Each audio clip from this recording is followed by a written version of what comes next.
Media में आपका स्वागत है। मैं शाहिद सैफी।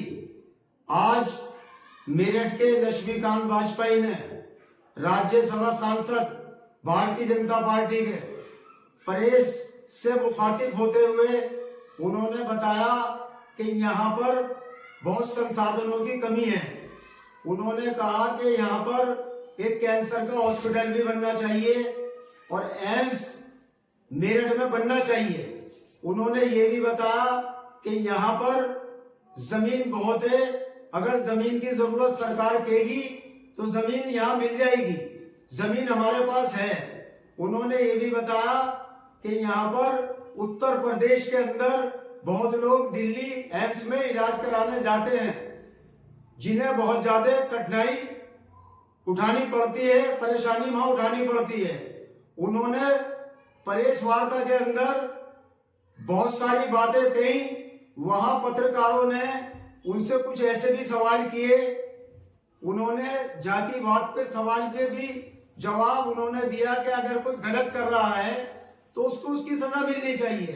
हम इसके पक्षधर नहीं हैं। आइए दिखाते हैं आपको क्या बता रहे हैं राज्यसभा सांसद डॉक्टर लक्ष्मीकांत वाजपेयी। वित्त मंत्री जी के द्वारा और उत्तर प्रदेश के वित्त मंत्री सुरेश खन्ना के द्वारा उनके सामने रखे मेरठ की दो महत्वपूर्ण समस्याएं हैं और मांग है कि पश्चिमी उत्तर प्रदेश में एम्स की स्थापना की जाए और पश्चिमी उत्तर प्रदेश में उच्च न्यायालय की खंडपीठ स्थापित की जाए।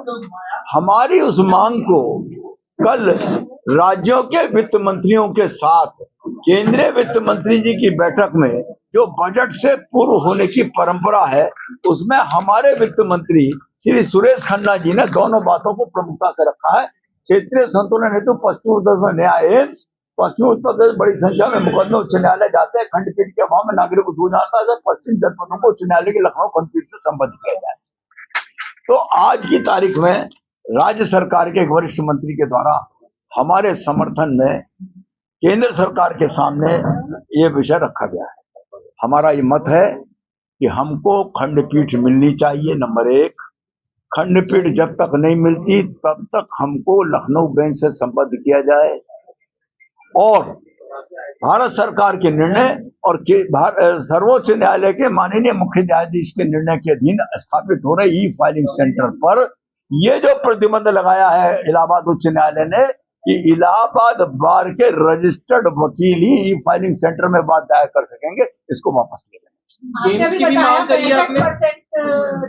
63% मुकदमे पश्चिम के हैं। हाँ, तो ये भेदभाव क्यों है? ना इसी भेदभाव की तो लड़ाई लड़ रहे हैं। लड़ाई लड़ने में हमको एक जीव पक्ष मिला है, उसका उपयोग हम करेंगे। एम्स की भी मांग करिए आपको। जहां तक एम्स का सवाल है, 60 से 70 हजार लोग रोज दिल्ली के एम्स में जाते हैं देश भर के, जिसमें से 6 से 7 हजार लोग पश्चिमी उत्तर प्रदेश के 14 जिलों से आते हैं। कितने लोगों को सांसद विधायकों के पत्र मिल जाएंगे और पत्र मिलने के बाद में उनमें से कितनों पर कार्रवाई हो पाएगी?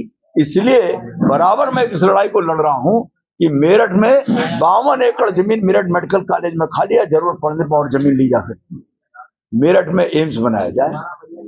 एम्स नहीं जब तक बनाते हो तब तक पीजीआई बनाओ, एम्स का सैटेलाइट सेंटर बनाओ या कैंसर अस्पताल बनाओ। ये 4 मांगे मेरठ के संबंध में हमारी हैं।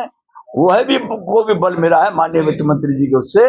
अब हम निश्चित तौर पर इस लड़ाई को बहुत तेजी के साथ लड़ेंगे और अगला बजट सत्र जो लोग राज्यसभा में आएगा उसमें इस बात को बहुत तेजी से उठाएंगे और इस बैठक का हवाला देकर अपने अधिकार की मांग करेंगे। संभावना है कि बजट सत्र में ये दोनों मांगे जो है निश्चित उठेंगी, ना उठने का सवाल ही नहीं। और कोशिश करेंगे कि उससे पहले इतना काम पका लें कि उस बजट में सत्र में कुछ अनुकूल आ जाए।